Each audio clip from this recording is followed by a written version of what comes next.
ঠিক যখন বিজেপির ফ্যাক্ট ফাইন্ডিং টিম তারা যখন কসবার এই ল কলেজের ভেতরে যাচ্ছেন, ঠিক তখনই বিজেপির যারা কর্মী সমর্থক ছিলেন তাদের সঙ্গে রাত দখলের মঞ্চের যারা সদস্য তাদের সঙ্গে রীতিমতো হাতাহাতিতে জড়িয়ে পড়েন।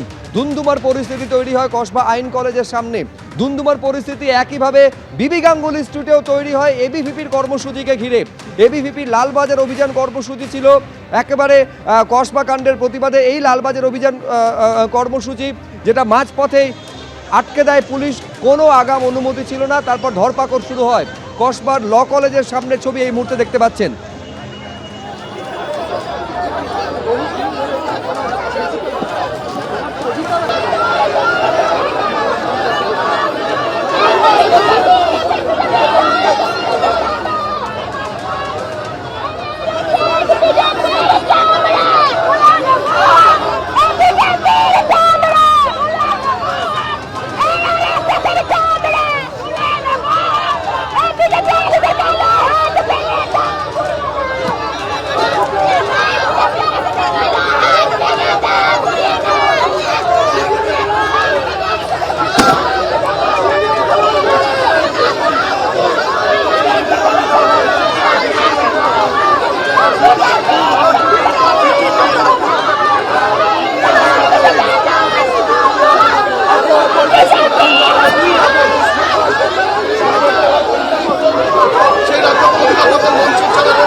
আমি সরাসরি চলে যাব হিন্দলতে, আমাদের প্রতিনিধি রয়েছেন। হিন্দল, এই মুহূর্তের পরিস্থিতি কি? কিছুক্ষণ আগে পর্যন্ত এই যে রাত দখল মঞ্চের যারা সদস্যরা ছিলেন তাদের সঙ্গে বিজেপির একেবারে ধুন্ধুমার পরিস্থিতি তৈরি হলো, একেবারে প্রকাশ্যে সংঘর্ষে তারা জড়িয়ে পড়লেন।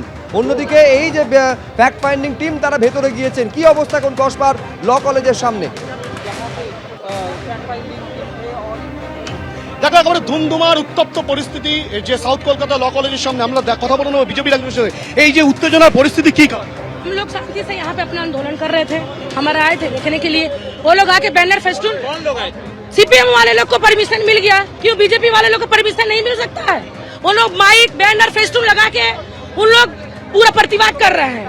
हम लोग को बोला जा रहा है कि नहीं झंडा नहीं डंडा कुछ नहीं लगे। क्यों होगा ये बानपट्टी? क्यों होगा? पुलिस रहते हुए মারধর করেছেন, আপনারা জামা ছিঁড়ে মারধর করেছে, উনারা আগে দিন আমাদের উপর আপন্ন করেছে। বিজেপি গো ব্যাক, দূর হটো, আমাদেরকে আগে ওরা দেখিয়েছেন, আমাদেরকে বলেছেন।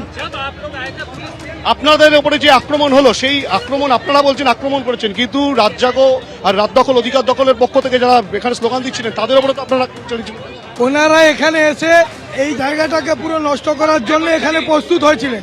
ওনাদেরকে এখানে পাঠানো হয়েছে যে জন্য, যেহেতু আমাদের ফ্যাক্ট ফাইন্ডিং টিম যেটা সেন্ট্রাল থেকে এসছে, ওনারা এসছেন এখানে সমীক্ষা করতে, ওনারা এসছেন এখানে দেখতে। এই সিপিএম এর এই লোকগুলো এরা কেউ ছাত্রী নয়, দেখুন ক্যামেরার মধ্যে দেখুন, এনারা ছাত্রী, এনাদের বয়স নেই। এনারা এসছেন এখানে বিশৃঙ্খলা ফেলাতে, এনারা এসে এখানে একটা ঝামেলা সৃষ্টি করে বিজেপিকে বদনাম করতে এসছেন। বিজেপিকে বদনাম করার চেষ্টা হয়েছিল বলে অভিযোগ করা হচ্ছে বিজেপির তরফ থেকে। তোমাকে দেখাবো ক্যামেরা পার্সন প্রতীককে একবার বলবো ছবিটা দেখাতে। সাউথ কলকাতা ল কলেজের সামনে বিশাল সংখ্যক পুলিশ র্যাব মোতায়েন রয়েছে। ইতিমধ্যেই 5 সদস্যের একটা টিম, যে ফ্যাক্ট ফাইন্ডিং টিম এসেছে সেই টিমকে কিন্তু ইতিমধ্যেই ল কলেজে প্রবেশ করতে দেওয়া হয়েছে এবং পুলিশের একটাই শর্ত যে প্লেস অফ অকারেন্সে কিন্তু তারা কোনো রকম ভাবেই যেতে পারবে না বা পুলিশ অনুমতি দেবে না, শুধুমাত্র আলোচনার জন্য। বেশ, এইবারে তারা ভেতরে গেছেন, এরপর বাইরে বেরিয়ে এসে সাংবাদিক বৈঠক করবেন। সেইখানে কি বলবেন তারা সেদিকে নজর থাকবে। আপাতত হিন্দল, তোমায় ধন্যবাদ।